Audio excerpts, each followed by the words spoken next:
Ladies and gentlemen, welcome back to the channel where we break down the biggest stories shaking the nation and beyond. Today, we dive deep into a powerful headline that has captured attention everywhere. A view of the week: chess master Jacob Zuma's legacy on the line after a wrong move. Now, when you think of Jacob Zuma, you think of a man who has always played politics like a chessboard. Every piece, every move, carefully thought out to stay one step ahead of his opponents. For years, he's been described as the ultimate political survivor, the strategist who could turn defeat into victory and chaos into opportunity. But the latest developments have many asking, has the so-called chess master finally made the wrong move that could put his entire legacy at risk? Zuma has been a towering figure in South African politics. Loved by many, hated by others, but never ignored.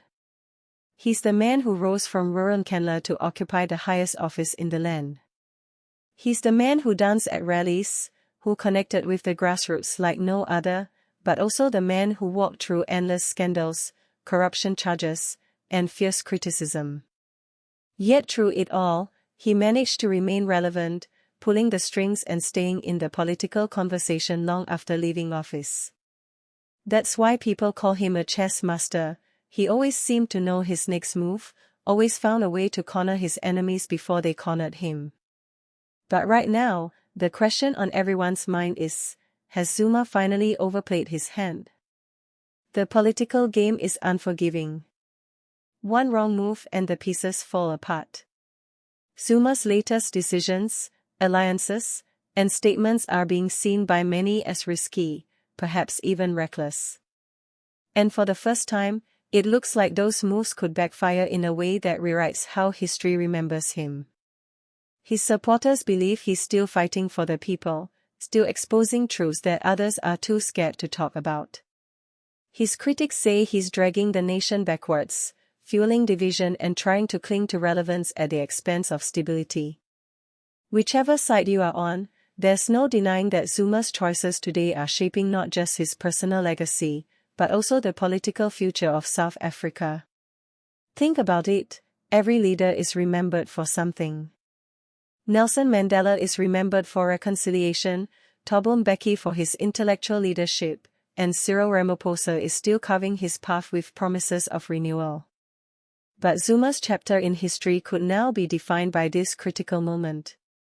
If his move pays off, he could once again surprise the world and prove that the chess master is still many steps ahead.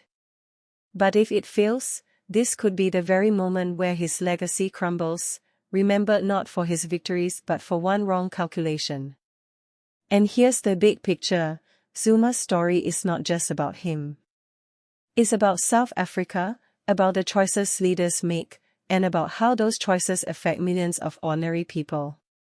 The wrong move in politics is not like losing a chess match, it's about jobs, stability, growth, and the future of a country. That's why this story is so big, because Zuma's personal battles are tied to the heartbeat of a nation. Now, before we continue, if you're new here, make sure you hit that subscribe button, smash the notification bell, and join our growing community. We bring you the latest breakdowns, the real talk, and the eye-opening analysis you don't want to miss. So subscribe right now because trust me, the coming weeks are going to be explosive, and you don't want to be left behind. So, where does this leave us? Zuma is facing the toughest test of his career. The political chessboard is shifting, the pieces are moving fast, and everyone is watching to see if the master can pull off another brilliant checkmate, or if this time, he will finally be cornered with no escape. His legacy hangs in the balance. The nation is watching. And history is waiting to write the final chapter. Stay tuned, because this is not just a story of politics. It's a story of power, strategy, survival, and the thin line between victory and downfall. This is Zuma's game, but the outcome will be felt far beyond him. And as always, we'll be right here breaking it down for you. So don't forget to like, comment, and share your thoughts below. Do you think Zuma still has a master move left in him, or is this truly the endgame? Let us know what you think, and remember, subscribe for more powerful stories like this one.